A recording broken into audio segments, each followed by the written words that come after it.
Bonjour les flammes jumelles, comment allez-vous? Alors sur cette vidéo, j'ai choisi de parler du subconscient et de son influence dans la relation des flammes jumelles entre les jumeaux. Alors pourquoi ce thème? Parce que pour moi, ça a une importance capitale par rapport aux jumeaux qui doivent comprendre le fonctionnement du subconscient et son influence par rapport à leur parcours. Donc j'espère que cette vidéo va vous aider à mieux comprendre cette relation. Alors sachez que le runner se comporte dans la vie avec ses fausses croyances qu'il a héritées de son passé, de son enfance, avec ses peurs ancrées dans son subconscient. Donc, dans la vie courante, il se comporte avec ce subconscient. Dans la relation de flammes jumelles, les périodes on-off et la période de séparation sont dues à tous les blocages du runner. Ces blocages sont dus à une certaine programmation, certains ressentis, certains problèmes, certaines peurs, certaines douleurs qui sont ancrées dans son subconscient. D'ailleurs, le runner, dans la plupart des cas, n'est même pas conscient de ce genre de programmation en lui. Le chaser, par contre, peut les détecter avant même le runner lui-même. Ceci se fait lors de certaines manifestations chez le chaser qui en disent beaucoup. En effet, le chaser peut témoigner des fois qu'il lui arrive des moments où il sent qu'il ne veut plus de son runner, car il peut ressentir de la peur vis-à-vis de la relation. Il peut ne plus avoir confiance en le lien et comme ça arrive de manière soudaine. D'un autre côté, le chaser, à un autre moment, il peut ressentir tout à fait le contraire, c'est-à-dire attraction envers son runner, et il va ressentir le manque. À chaque fois, il y a des ressentis qui surgissent comme ça de manière soudaine, et parfois contradictoires d'ailleurs. Et ça se traduit par la connexion du chaser avec le subconscient du runner, c'est-à-dire tous les blocages ancrés du runner se traduisent par des ressentis soudains chez le chaser. Alors quand le runner est en mode on-off, il revient avec cette programmation qui est au fond de lui. D'ailleurs, le plus souvent, quand il revient, il est silencieux et distant pour fuir juste après. Alors vous allez me dire pourquoi il revient. Eh bien, le runner, il est convaincu de l'importance du chaser à ses yeux, dans son esprit conscient, dans sa logique, dans sa réflexion.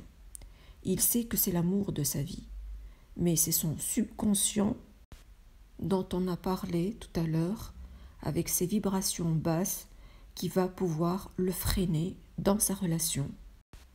Mais heureusement de l'autre côté qu'il y a le chaser, surtout s'il est conscient du lien et qu'il a très bien cheminé, qui va jouer un rôle important et de manière positive vis-à-vis du subconscient de son runner. Il va pouvoir faire un échange en conscience avec son runner. Ça veut dire quoi ça? Ça veut dire que chaque fois que le chaser va avoir des pensées positives par rapport à la relation, chaque fois qu'il va croire au lien et qu'il va lui-même travailler sur son subconscient pour éliminer les énergies négatives, car vous le savez très bien, le chaser aussi a des problèmes dans son subconscient. Alors chaque fois qu'il lâche prise et qu'il voit la relation sous son meilleur angle, il va aider son runner indirectement et sans fournir beaucoup d'efforts, et va participer ainsi en changeant le subconscient de son autre.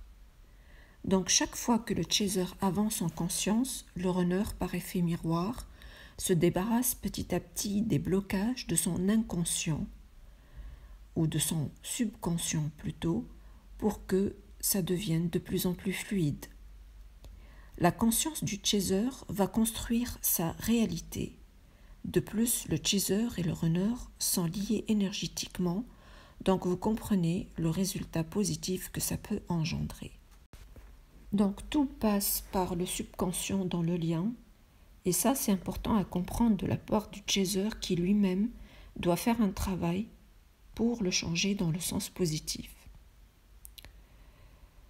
Eh bien, comment ça, comme on l'a vu plusieurs fois dans les vidéos, par la libération des mémoires, par la guérison des blessures, la méditation, etc. D'ailleurs, même dans la vie et en dehors de cette relation, ça permet d'attirer toute chose positive, que ce soit la relation avec l'argent, la relation professionnelle, amicale, familiale, etc.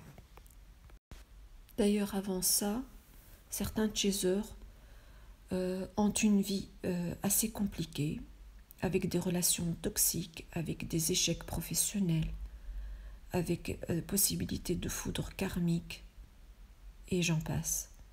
Donc il est essentiel pour le chaser d'être dans la positivité, de croire en le lien, de travailler sur ses vibrations, d'avoir la foi et faire confiance à l'univers. Il faut croire aussi que son runner reviendra un jour. Mais bien sûr tout ça sans attente ni attachement.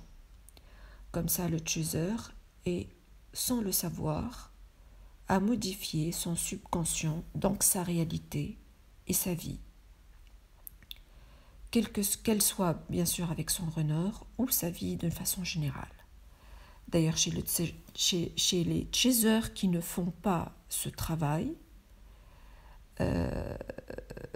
vont bien sûr faire face à beaucoup de complications dans leur quotidien, avec des schémas répétitifs, bien sûr chacun selon ses blocages. Ça peut être des échecs, comme on vient de dire, des blocages et des souffrances, etc. Ils peuvent par exemple espérer de réaliser quelque chose, mais qu'ils se rendent compte que ça ne se réalise pas. Tout ça parce qu'il y a une discordance entre ce qu'ils veulent et ce qu'ils ont vraiment dans leur subconscient. C'est-à-dire, on peut espérer quelque chose, mais notre subconscient le refuse, ou alors le subconscient n'est pas tout à fait convaincu que cela puisse arriver. Alors de la même manière, le subconscient du chaser, quand il n'est pas éveillé, va entraîner un blocage dans la relation. Le chaser, dans ce cas, et sans se rendre compte, peut avoir un sentiment de refus par rapport à son runner, parce qu'il a peur d'être abandonné, parce qu'il doute de la relation, parce qu'il doute d'une éventuelle réunion. Cela va pousser le chaser à mal se comporter avec son runner, en se fixant sur les défauts et le comportement de celui-ci. Ça va créer bien sûr des reproches, des disputes. C'est comme si le subconscient dit au chaser que ce n'est pas la bonne personne, qu'il va te faire souffrir, qu'il va t'abandonner, il va avoir tes tierces, etc. Ce subconscient chez le chaser, malgré tout l'amour, va saboter à son tour la relation. Alors, bien sûr, ce subconscient, la même chose, chez le chaser, est dû à certaines blessures, à certains blocages vécus auparavant. Ce subconscient va inciter le chaser à se dire, par exemple, je suis malchanceux, j'ai des problèmes relationnels, tous les hommes sont infidèles, je ne réussis rien dans la vie, etc.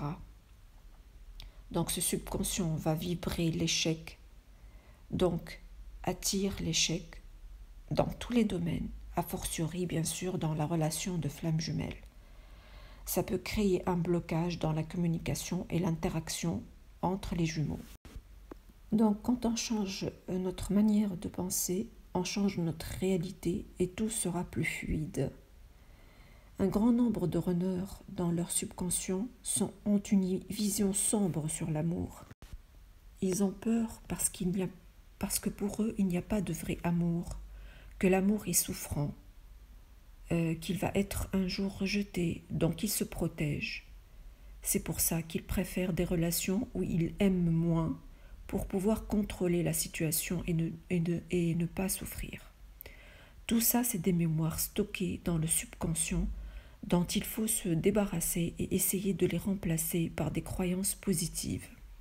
La méditation aide beaucoup à faire ceci en répétant des affirmations positives et faisant de telle sorte qu'il faut être convaincu dans ces affirmations qui vont petit à petit prendre place dans le subconscient. Alors bien sûr, et en même temps, il faut éviter ou chasser toute pensée et tout ressenti négatif de l'esprit. Je vous donne un exemple. Le chaser peut avoir peur au début de la relation que son runner l'abandonne. Eh bien, s'il comprend que le runner, ce n'est pas lui qu'il va abandonner, mais c'est parce qu'il a des problèmes à régler, comme ça, le chaser va reprendre confiance en lui-même et va se dire que mon runner doit travailler sur ses problèmes. Donc, de cette manière, il va changer les ressentis négatifs en lui et les changer en ressentis positifs en se disant que mon runner m'aime. Bien sûr, c'est valable aussi pour d'autres idées et croyances négatives. Donc, ayez la foi et faites confiance en la source ou en Dieu. Faites confiance aux liens, car tout ça va vous aider, entre autres, à travailler votre subconscient, qui va changer votre vie et votre relation avec votre flamme jumelle. Merci mes très chères et adorées flammes jumelles. J'espère que cette vidéo vous a plu et vous apporte des clarifications concernant votre parcours de flamme jumelle. N'oubliez pas de liker ma vidéo et de vous abonner à ma chaîne. Cela me permettra de vous envoyer d'autres vidéos. À très bientôt.